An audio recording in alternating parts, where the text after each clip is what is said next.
అందమైన హరివిల్లులతో వంతెనేసి చిరుజల్లులతో చుక్కలన్నీ దిగి వస్తుంటే కరిగిపోని దూరం ఉందా?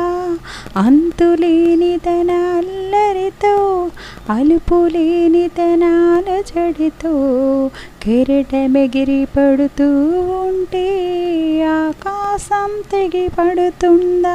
మనసుంటే మార్గం ఉంది కదా, అనుకుంటే అందనిదుంటుందా?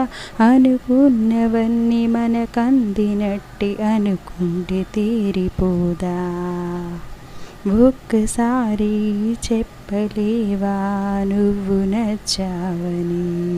ఓ చెంత చేరి పంచుకోవా ఆసనే శ్వాసనే, మన గుండె గుప్పెడంతా తన ఊహ ఒప్పెనంతా ఉదిగున్న మనక వదిలేయమంటూ బతిమాలుతున్న వేళ